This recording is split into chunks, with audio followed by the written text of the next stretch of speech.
Good morning. Today we discuss about the prolonged labor. Prolonged labor, according to this name, it means जो labour का जो duration है वो क्या है, more than 18 hours in primi gravida. ठीक है, इसीलिए इसको क्या कहते हैं, प्रोलॉन्ग्ड लेबर की एक जो लिमिट होती है, जैसे कि 18 घंटे एक नॉर्मल लेबर की लिमिट होती है, लेकिन प्रोलॉन्ग्ड लेबर के अंदर जो टाइम है वो क्या होता है, नॉर्मल जो टाइम रहेगा first and second stage of labour का वो इंक्रीज़ हो जाता है.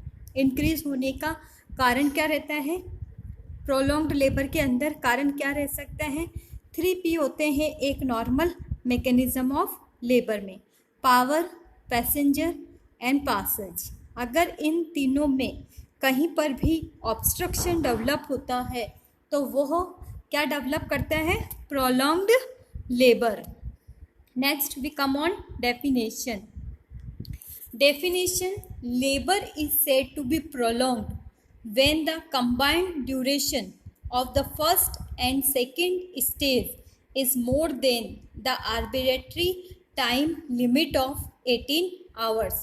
कि prolonged लेबर का वह टाइप है जिसके अंदर फर्स्ट और सेकेंड स्टेज दोनों को मिला के 18 घंटे से ज़्यादा का टाइम लगता है. फिर next second definition according to WHO के according labour is considered to be prolonged when the cervical dilatation rate is less than 1 centimetre per hour and descent of the presenting part is less than 1 centimetre per hour for a period of minimum 4 hours observation.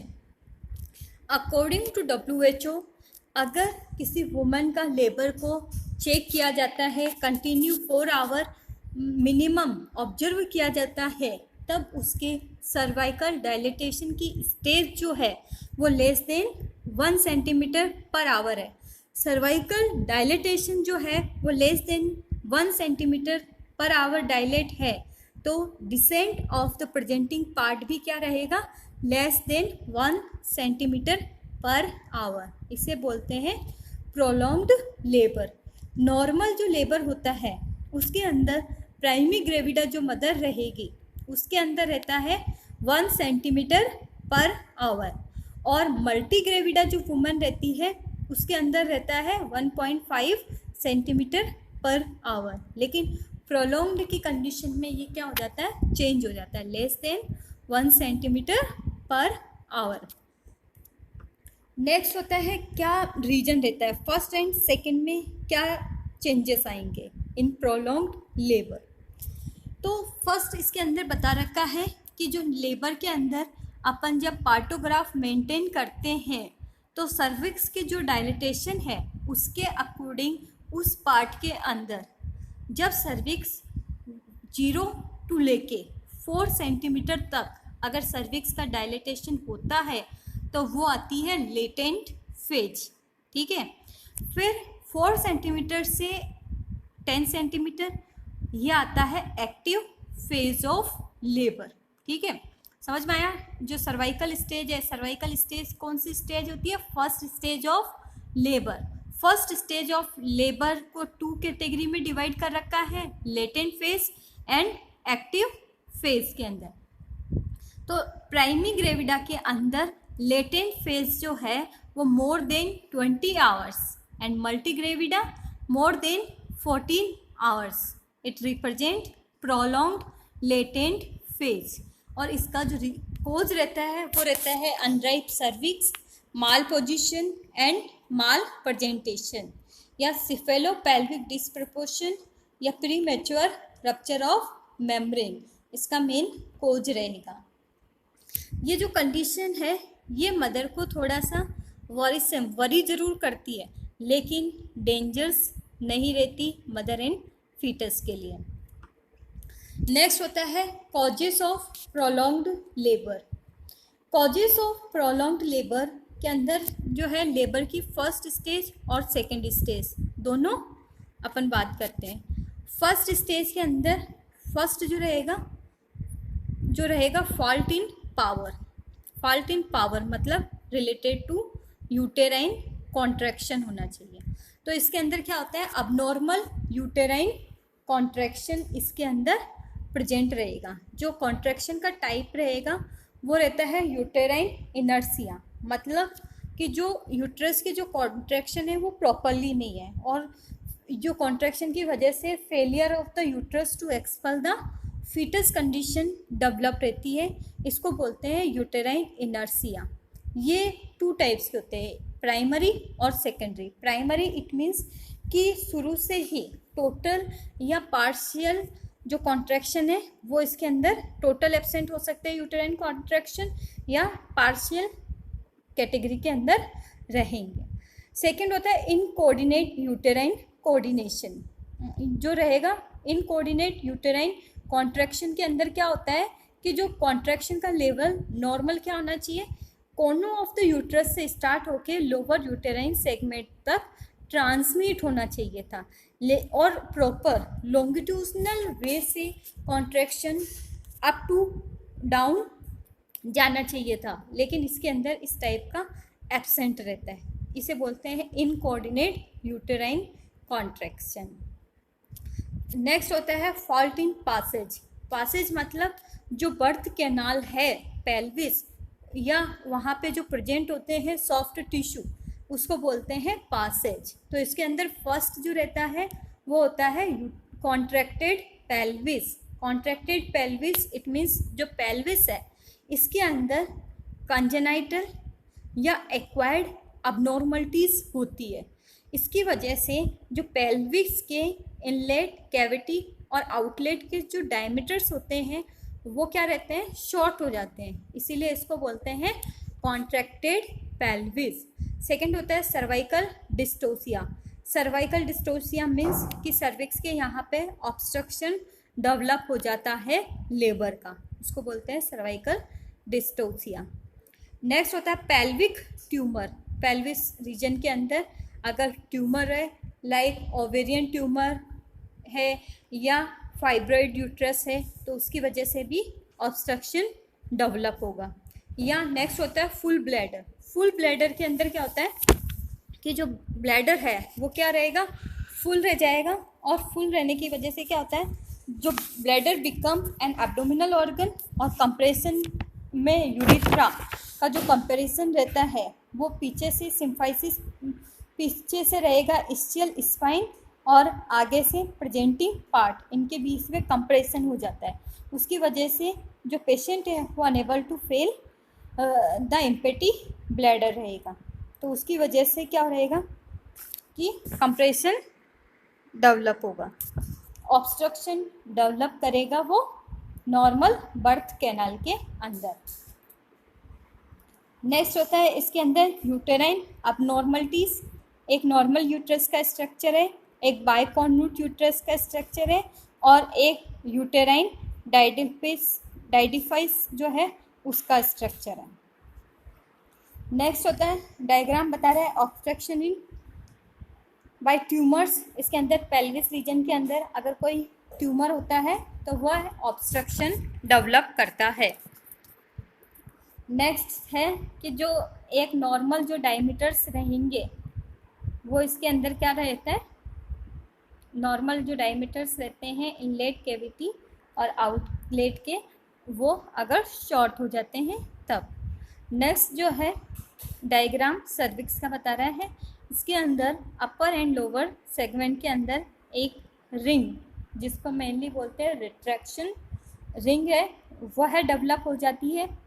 या cervix के यहाँ पे scar हो, scar एक mini scar हो या long scar हो, तो वह भी यूटेराइन कॉन्ट्रैक्शन एंड डायलेटेशन के ऊपर इफेक्ट डेवलप करते हैं।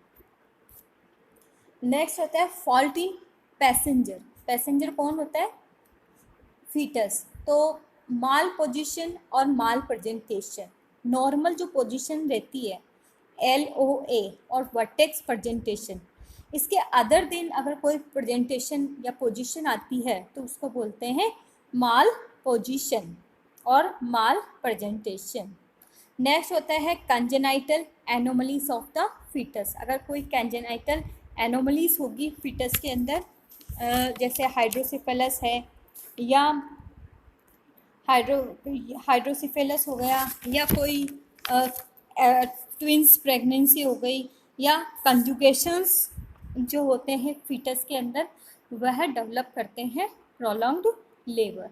अदर जो है उसके अंदर है जैसे सेडेटिव और एनाल्जेसिक अगर यूज़ होती है बिफोर एक्टिव लेबर, तो वो क्या करेगी, डायलेटेशन के और कॉन्ट्रैक्शन के ऊपर डायरेक्ट इफेक्ट डालती है।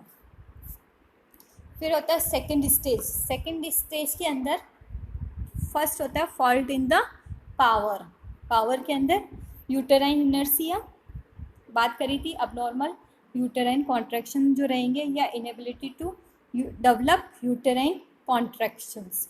नेक्स्ट होता है inability to bear down upward. जो वुमन है वो, उसको बोलते हैं एक्टिव फेज ऑफ लेबर की आती है सेकेंड स्टेज के अंदर भी, उसको बोलते हैं कि बियर डाउन अपवर्ड, मतलब नीचे की साइड में पुशिंग अपवर्ड डाले, जिससे जो फीटस है वो बाहर की तरफ एक्सपल आउट हो जाता है।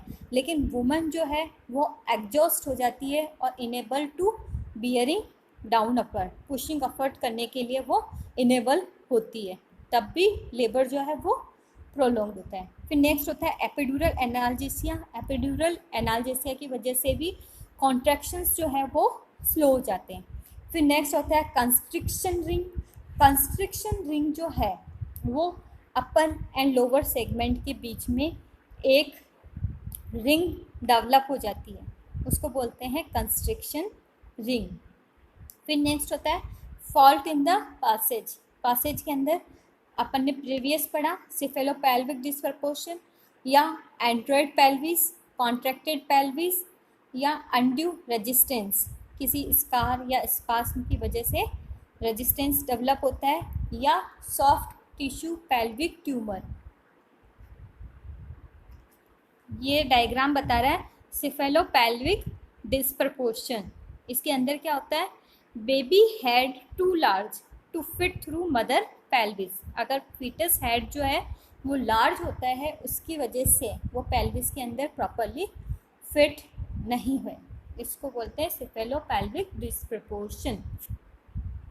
नेक्स्ट होता है फॉल्ट इन पैसेंजर। पैसेंजर के अंदर प्रीवियस अपन ने डिस्कस किया माल पोजिशन, माल प्रेजेंटेशन, बिग बेबी, या congenital mall formation of the baby, या तो जैसे लॉक्ड है या कंजाइंट ट्विंस है, तो ये है ऑब्स्ट्रक्शन डेवलप करेंगे। नेक्स्ट है क्लिनिकल फीचर्स। तो क्लिनिकल फीचर्स क्या दिखाई देते हैं, फर्स्ट जो है कंटिन्यू लेबर है, प्रोलॉन्ग्ड लेबर जो है 18 आवर्स से ज़्यादा है, तो मदर की कंडीशंस कैसी हो जाएगी, एग्जॉस्ट हो जाएगी। वुमन है वो एंजियस अपीयरेंस हो जाएगा उसको, ठीक है। और कंटिन्यू लेबर जो पेन है, यूटेराइन कॉन्ट्रैक्शन, इसकी वजह से उसकी जो कंडीशन है वो पेनफुल स्टेट के अंदर है। टेकिकार्डिया है, फीबल पल्स है। फिर कंटिन्यू कॉन्ट्रैक्शन की वजह से मायोमेट्रियम को ऑक्सीजन की डिमांड भी इंक्रीज हो जाती है, इसीलिए उसके ब्लड प्रेशर के अंदर वेरिएशन डेवलप होता है।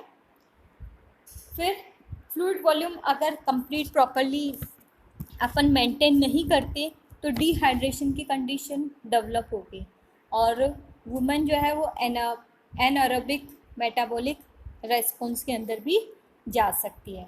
फाउल स्मेलिंग ब्रीथ आएगी कीटोएसिडोसिस के डेवलप होने की वजह से। Scanty concentrated urine containing ketone bodies, और उसके यूरिन के अंदर कीटोन बॉडीज भी प्रेजेंट रहेंगी। नेक्स्ट है फिजिकल एग्जामिनेशन। फिजिकल एग्जामिनेशन करने के लिए फर्स्ट पर एब्डोमेन किया एग्ज़ाम, तो उसके अंदर क्या आएगा, इंस्पेक्शन देखेंगे, इंस्पेक्शन करके यूट्रस की जो टॉनिकसिटी कितनी है, ब्लैडर का या बैंडल रिंग का, ये बाय इंस्पेक्शन हम विजुलाइज कर सकते हैं।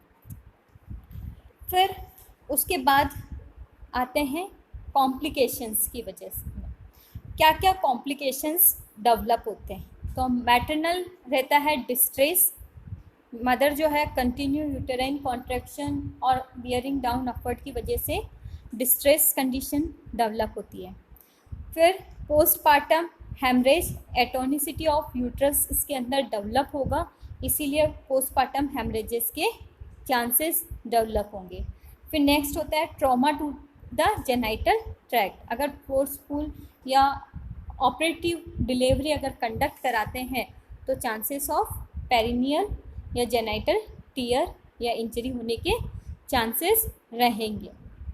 नेक्स्ट है increased operative delivery, chances of continue अगर प्रोलॉन्ग लेबर है, women unable to bearing down upward है, तो प्रोसीजर जो है वह फोर्सेप्स या वेंटोस डिलीवरी के लिए चांसेस इंक्रीज करता है। नेक्स्ट होता है पर्पुरल सेप्सिस। पर्पुरल सेप्सिस होने का रीजन ये रहता है, इसके अंदर वो लेबर की प्रोग्रेस को चेक करने के लिए कंटिन्यू पीवी एग्जामिनेशन किया जाता है।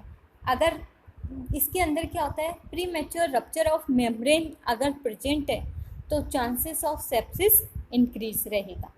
नेक्स्ट सब इन्वोल्यूशन। सब इन्वोल्यूशन का भी मेन एक रीजन रहता है एटोनिसिटी ऑफ द यूट्रस, इसलिए प्रॉपरली वो प्रीवियस कैटेगरी में आने के लिए थोड़ा सा टाइम लगता है या unable to come in pre pregnant state के अंदर रहेगा। नेक्स्ट होता है फीटस कॉम्प्लिकेशंस। तो फीटस के अंदर फर्स्ट होता है फीटल एस्फेक्सिया, एस्फेक्सिया डेवलप होगा। Next intracranial haemorrhage. Intracranial haemorrhage develop होने का क्या रीजन रहेगा, इसके अंदर क्या होगा, कंटिन्यू जो ऑब्स्ट्रक्शन है उसके अंदर सुपर मोल्डिंग फीचर्स प्रेजेंट रहेगा, उसकी वजह से, या फोर्सेप्स का अगर प्रॉपरली अप्लाई नहीं है या वेंटोस जो है वो प्रॉपरली इंडिकेशंस के अकॉर्डिंग अप्लाई नहीं है, तब भी चांसेस ऑफ हेमरेज रहेगा। फिर next pneumonia due to ascending infection और फीटल डेथ हो सकती है इसके अंदर।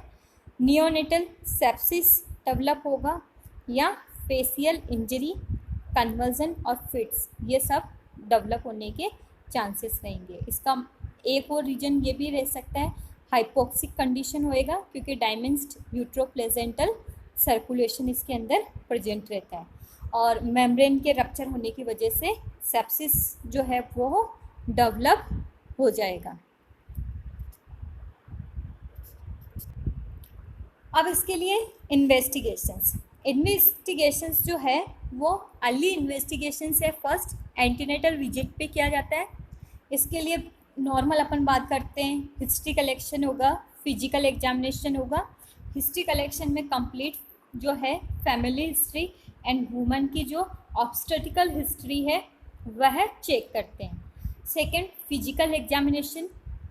फिजिकल एग्जामिनेशन के अंदर abdominal examination by grip, fundal grip, pelvic grip, Pawlik grip, lateral grip, इसके थ्रू कंटिन्यू फीटस की क्या प्रेजेंटेशन और पोजीशन है वह चेक होगा। फिर उसके बाद पीवी एग्जामिनेशन करके सर्विक्स की क्या स्टेटस है उसको चेक किया जाता है।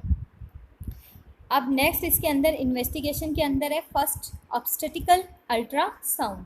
ऑब्स्टेटिकल अल्ट्रासाउंड जो है वो फीटस और पेल्विक ऑर्गन का असेसमेंट के लिए वेरी हेल्पफुल रहता है। इसके थ्रू हम फीटस की पोजीशन और रिलेशनशिप विथ मैटरनल पेल्विस वो भी प्रॉपरली चेक किया जाता है। इसके बाद एडवांस में सीटी स्कैन है, एमआरआई है, but it is rarely used. उसके बाद आते हैं ट्रीटमेंट के अंदर।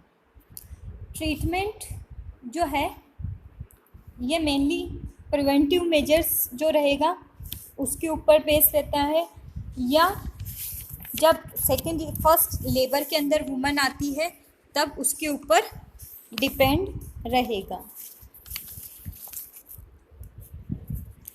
इसके लिए फर्स्ट जो है प्रिवेंटिव मेजर और सेकंड जो है वो एक्चुअल ट्रीटमेंट के ऊपर बेस है। Directly we come on prevention. Prevention के लिए फर्स्ट है good nutritional supply since childhood. जो वुमन है उसका न्यूट्रिशनल स्टेटस मेंटेन करके रखना है जब वह अपनी चाइल्डहुड एज के अंदर हो, तब से लेके कंटिन्यू लाइफ के अंदर न्यूट्रिशन सप्लीमेंट्री प्रॉपरली हेल्प करेगी उसके डेवलपमेंट के लिए। नेक्स्ट होता है अवॉइड अर्ली मैरिज। जो मैरिज है वो जो एज गवर्नमेंट की है 18 ईयर्स उसके बाद ही करना है। अर्ली जो मैरिज होता है उसको अवॉइड करना है। इमरजेंसी ऑब्स्टेटिकल केयर, अगर कोई कंडीशन डेवलप होती है ऑब्स्टेटिकल इमरजेंसी की तो उसको टाइमली वह सर्विस प्रोवाइड करना है। नेक्स्ट होता है universal antenatal care checkup is outdated. मतलब जैसे कि एंटीनेटल विजिट की जो टाइम है, जैसे 4 एंटीनेटल विजिट रखी है गवर्नमेंट ने या यूनिवर्सल लेवल पे है, तो उसको वुमेन को लेना है। नेक्स्ट होता है मॉनिटर लेबर यूजिंग पार्टोग्राफ। और जब वुमेन जो है जब लेबर प्रोसेस स्टार्ट होता है तब पार्टोग्राफ जो है वह मेंटेन करना है। पार्टोग्राफ जो है वो ऑब्स्टेट्रिशियंस या नर्सिंग स्टाफ जो रहता है लेबर रूम के अंदर उसके थ्रू ही फिल होना है केयरफुली। फिर नेक्स्ट होता है promote family planning services. Women को काउंसिल करना है फैमिली प्लानिंग मेथड के लिए, कौन सा टेम्पररी मेथड सूटेबल रहेगा या परमानेंट मेथड सूटेबल रहेगा है, और उसके एडवांटेजेस क्या हैं एंड डिसएडवांटेजेस क्या है, या इसके लिए क्या क्या प्रिवेंटिव या मेजर्स उसको रखने हैं ये उसको बताना है। नेक्स्ट होता है maternal waiting area for high risk mother in remote area, कि जो अगर वुमन है वो हाई रिस्क वाले एरिया के अंदर रह रही है, अगर कोई वुमन है वह उसकी जैसे कि कंडीशन जो है उसकी प्रेगनेंसी जो है वह हाई रिस्क में है और उसका जो है एरिया जो है वो क्या है अनडेवलप्ड है, वहाँ पे जहाँ proper obstetrical care service available नहीं है। इस टाइप की वुमेन के लिए जो गवर्नमेंट हॉस्पिटल होता है या अच्छी सा जो सेंटर है जैसे टर्सरी लेवल का सेंटर, वहाँ पे उसको पहले से आके लेबर प्रोसेस स्टार्ट होने से पहले आकर एडमिट होना है और वेट करना है नॉर्मल लेबर स्टार्ट होने का। फिर नेक्स्ट होता है elective caesarean delivery when indicated. अगर नॉर्मल लेबर के अंदर प्रॉब्लम है, मेनली जैसे सेफेलोपेल्विक डिस्प्रपोर्शन है या कुछ अबनॉर्मलिटीज़ आ रही है वुमेन के अंदर, कोई मेडिकल कंडीशन है, तो पहले से ही उसको इलेक्टिव सिजेरियन का प्लान करके रखना चाहिए, तब उसको नॉर्मल लेबर की या नॉर्मल वजाइनल डिलीवरी वाली रिस्क अवॉइड करनी है। फिर उसके बाद नेक्स्ट आता है एग्जैक्ट या एक्चुअल ट्रीटमेंट। इसके लिए फर्स्ट क्या होता है find up to the cause of prolonged labour. Second find up the effect on the mother and the fetus of prolonged labour. फिर उसके बाद इसके जो जनरल मेजरमेंट होते हैं, जनरल सपोर्टिव मेजरमेंट, वह करना है, जैसे फ्लूइड एंड इलेक्ट्रोलाइट बैलेंस करना है, ठीक है, रेस्ट कराना है, डाइट मेंटेन कराना है। नेक्स्ट होता है डेफिनेटिव ट्रीटमेंट। डेफिनेटिव ट्रीटमेंट के अंदर है कि फर्स्ट जो है फर्स्ट स्टेज के अंदर यूटेराइन कॉन्ट्रैक्शन अगर प्रॉपरली नहीं है तो आर्टिफिशियली इंड्यूस करवाना है और नॉर्मल डिलीवरी कंडक्ट करानी है। अगर कुछ कॉन्ट्राइंडिकेशन है नॉर्मल डिलीवरी के अंदर तो सिजेरियन सेक्शन जो है वह यूज़ करेंगे। फिर उसके बाद नेक्स्ट अपन आते हैं post operative care and follow up के अंदर। तो इसके लिए first intensive resuscitation and monitoring should be continue till condition improve. समझ में आया? जब तक कीटोएसिडोसिस कंडीशन इम्प्रूव नहीं होती तब तक उसको कंटिन्यू रिससिटेट करना है एंड मॉनिटर करना है। सेकेंड पर्पुरल सेप्सिस के अगर चांसेस होते हैं तो antibiotics IV till fever free for 2 to 3 days and continue course PO per oral. समझ में आया कि अगर पर्पुरल सेप्सिस के चांसेस है तो एंटीबायोटिक थेरेपी उसको कंटिन्यू देनी है। फीवर रुक जाता है उसके भी 2-3 दिन बाद तक हमें ट्रीटमेंट को कंटिन्यू रखना है। फिर उसके बाद नेक्स्ट होता है close monitoring to identify the complications. फिर नेक्स्ट ब्लैडर ड्रेनेज, इसके लिए अगर वुमन खुद ब्लैडर ड्रेन नहीं कर पाती है तो कैथेटराइज करना है और वो 5 to 7 डेज तक रहेगा। ब्लड ट्रांसफ्यूज़न करना है, जो ब्लड लॉस हुआ है उतना वापस ब्लड को मेंटेन करेंगे। इन्वेस्टिगेशंस करेंगे, इन्वेस्टिगेशंस के अंदर blood and urine culture and sensitivity test किया जाता है। नेक्स्ट होता है एनाल्जेसिक, एनाल्जेसिक के अंदर पैथिडिन जो है वह देंगे। नेक्स्ट होता है ब्रेस्ट केयर, ब्रेस्ट केयर जो है अकॉर्डिंग अगर जो बच्चा है वो स्टिल बर्थ है या न्यूनेटल डेथ है या NICU में एडमिट है या उसके पास है, उसके अकॉर्डिंग ब्रेस्ट केयर का प्लान किया जाता है। फिर अगर फिस्टूला केयर एंड फॉलोअप, अगर वुमेन के कॉम्प्लिकेशंस के अंदर फिस्टूला डेवलप हो गया है तो फिस्टूला केयर करनी है। Now my topic is complete. Thank you for class.